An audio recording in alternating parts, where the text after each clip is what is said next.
Assalamu alaikum, my dear audiences. Welcome to my new grammar class. I'm going to start a new grammar class after many days.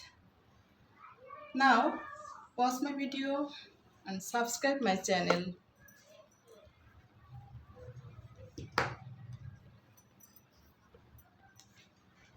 Here I have written the structure of present indefinite tense and the structure of changing voice based on indefinite tense. Now look at the board. Present indefinite tense structure হচ্ছে subject plus verb one plus object. যখন আমরা এটার voice change করব তখন structure এরকম হবে যে সাবজেক্টের জায়গায় অবজেক্ট চলে আসবে, তারপর পরের টেন্স থেকে অক্সিলারি ভার্ব নেব এবং মেইন ভার্বটাকে পাস্ট পার্টিসিপল করে নেব, অর্থাৎ ভার্ব থ্রি করব প্লাস বাই প্লাস অবজেক্টের জায়গায় সাবজেক্ট চলে যাবে। এখন খেয়াল করতে হবে যে ভার্বের পাস্ট পার্টিসিপল করতে গেলে যে যে ভার্বগুলো আমরা ব্যবহার করব সেগুলোর অবজেক্ট আছে কিনা, অর্থাৎ ভার্বগুলো ট্রানজিটিভ কিনা। এখানে আমি এক্সাম্পল লিখেছি I read a letter. I read a letter. যখন আমরা ভয়েস চেঞ্জ করব এখানে সাবজেক্টটা হচ্ছে আই, আয়ের পরিবর্তে অবজেক্ট চলে আসবে আ বুক। বুক, তারপর এখানে প্রেজেন্ট ইনডিফিনিট টেন্সে কোনো অক্সিলারি ভার্ব যেহেতু নেই, তো আমরা পরের টেন্স থেকে অক্সিলারি ভার্ব নিচ্ছি ইজ। পরের টেন্সটা হচ্ছে প্রেজেন্ট কন্টিনিউয়াস টেন্স, ওখানে তিনটা অক্সিলারি ভার্ব আছে, এম, ইজ এবং আর। ওখান থেকে এ বুক যেহেতু থার্ড পারসন সিঙ্গুলার নাম্বার, এটার সাথে ইজ আসে। তাহলে book is read by me.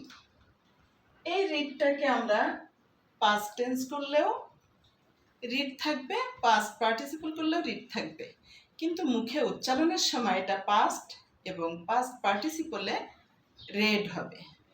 লেখার সময় একই বানান থাকবে, এটা মাথায় রাখবে। লেখার সময় এখানে বানানটা চেঞ্জ হবে না, স্পেলিং একই থাকবে, বাট উচ্চারণের সময় যেমন প্রেজেন্ট টেন্সে রিড, পাস্ট টেন্সে রেড, পাস্ট পার্টিসিপলেও রেড। তাহলে a book is read by me এভাবে বলবো। আমরা নেক্সট এক্সাম্পলে যাই। এটা মুছে দেব।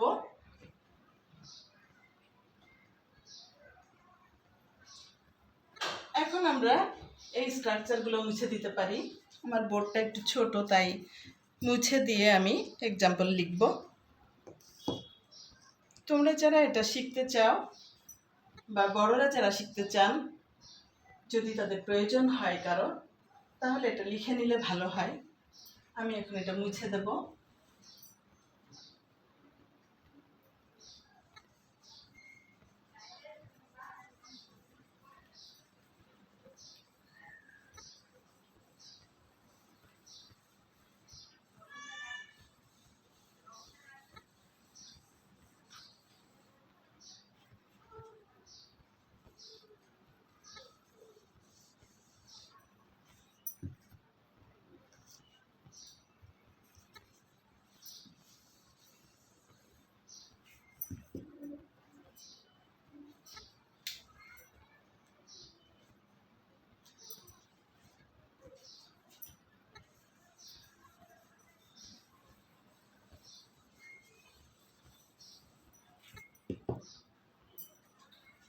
নাম্বার 2,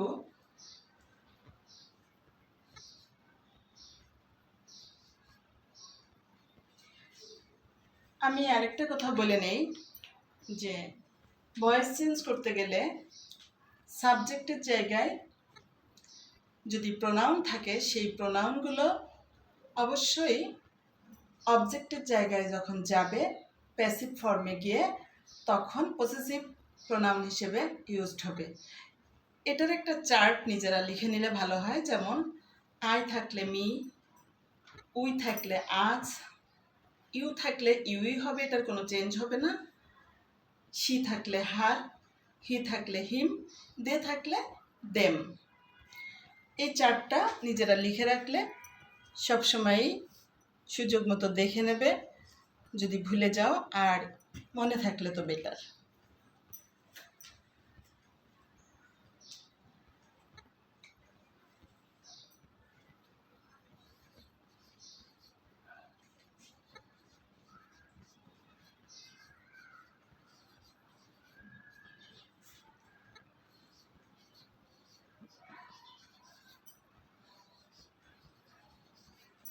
আমি উপরের অংশটাও মুছে দিচ্ছি এখন।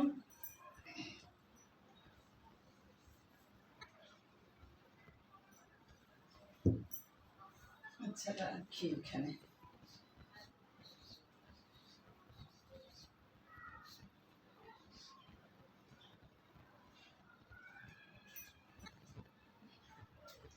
এখানে আমাদের যে অ্যাডভার্বিয়াল আছে, এটাকে আমরা চেঞ্জ করব না, ওটা জায়গায় থাকবে।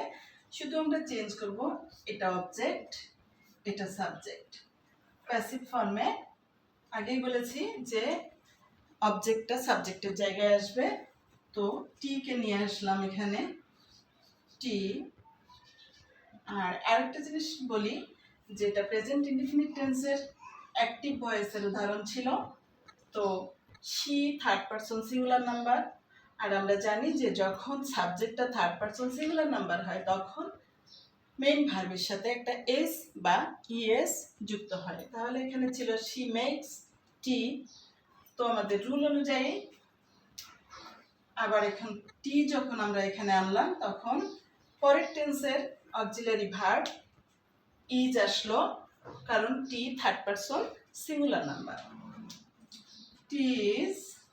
এবার ভার্বের পাস্ট পার্টিসিপল নিচ্ছি, অর্থাৎ ভার্ব থ্রি নিচ্ছি।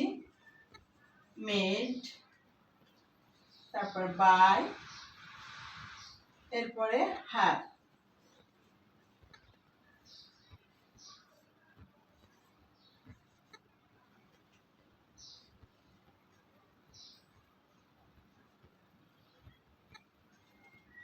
নাম্বার 3,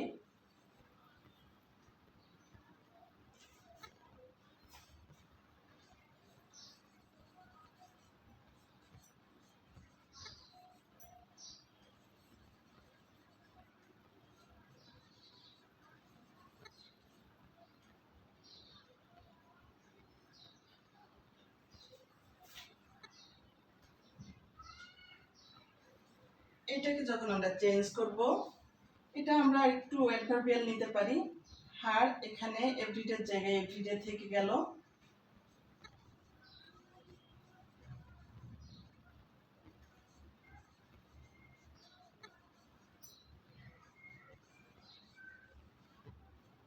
আফটারনুন,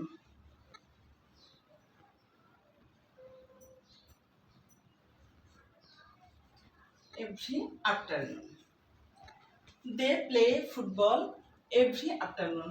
এখানে খেয়াল করো, they third person plural number, এরপরে ভার্বের সাথে এস বা ইয়ের যোগ হয় নাই, কারণ এটা প্লুরাল নাম্বার। যদি এখানে হি থাকতো তাহলে আমরা অবশ্যই প্লেস লিখতাম।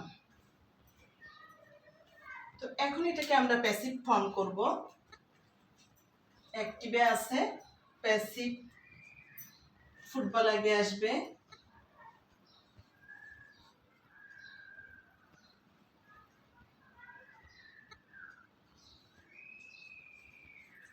ফুটবল is played, নিচের দিকে লিখতে অসুবিধা হয়ে যায়।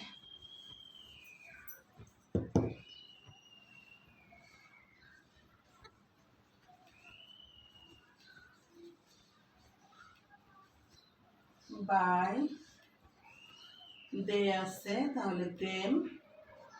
আর এভরি আফটারনুনটা আমি আর লিখলাম না, এটা তোমরা লিখে নিবে। তাহলে football is played by them every afternoon.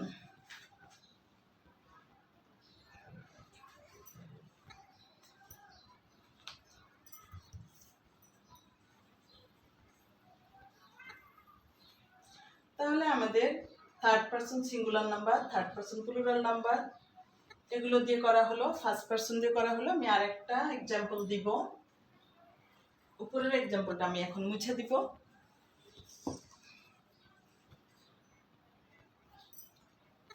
যারা ছোট 6, 7, 8, 9, 10 তারা একটু খাতায় তুলে নিলে খুব ভালো করে আবার পরে দেখতে পারবে, তো লিখে নিলে ভালো হয়। নেক্সট আমি আরেকটা নাম্বারে যাচ্ছি।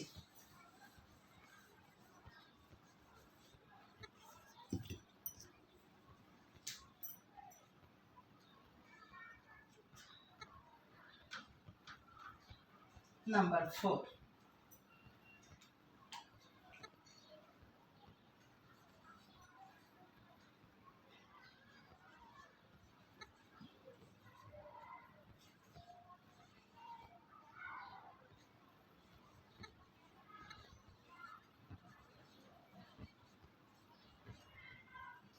হোমওয়ার্ক।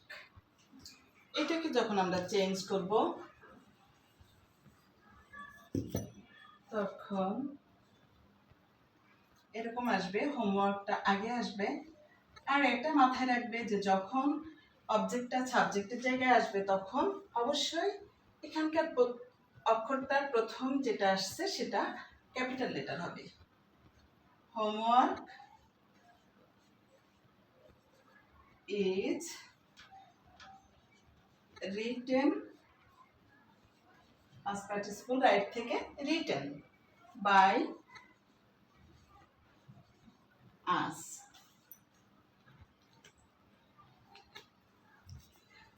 নেক্সট আমরা আরেকটা এক্সাম্পল লিখব।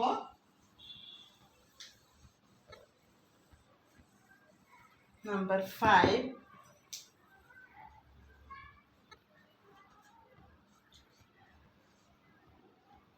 He teaches us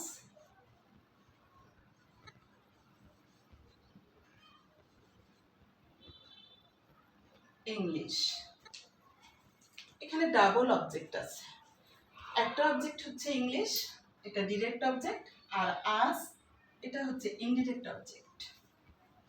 তাহলে এটা আমরা এখন মুছে দিচ্ছি। সবাই একটু তুলে নাও, আমি এখন এটা মুছে দিচ্ছি 3 নাম্বারটা।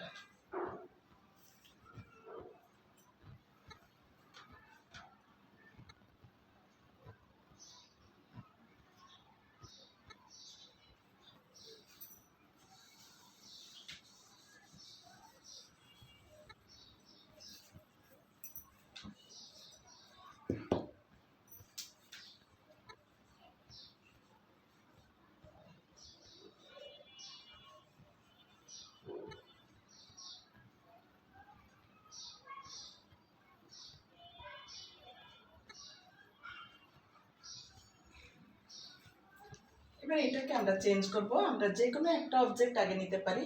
ডিরেক্টটা যদি নেই তাহলে ইংলিশ,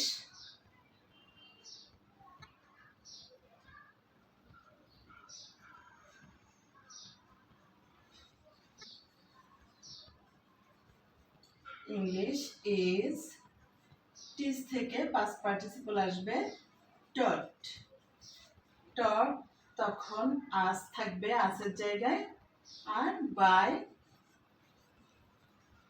হিম। এটাকে অল্টারনেটিভ আমরা আরেকটা করব। এখন আমি এটা মুছে দেব, এটা মুছে দিয়ে আরেকটা এটাকে চেঞ্জ করে আরেক রকম করব। এখন আমরা ইনডিরেক্ট অবজেক্টটাকে আগে নিব, এটা প্যাসিভ, প্রথমটা ডিরেক্ট অবজেক্ট দিয়ে, দ্বিতীয়টা করব ইনডিরেক্ট অবজেক্ট দিয়ে। এখন আজ থেকে আমরা উই নিব, we are taught English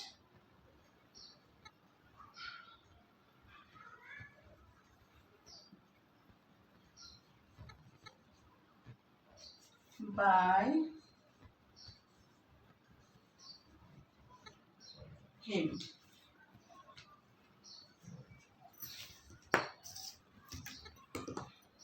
My dear audiences, I hope you are able to learn this item of grammar.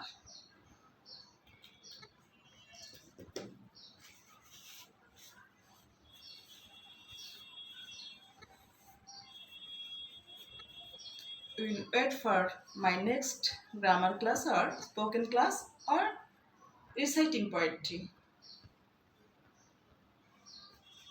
Allah Hafiz.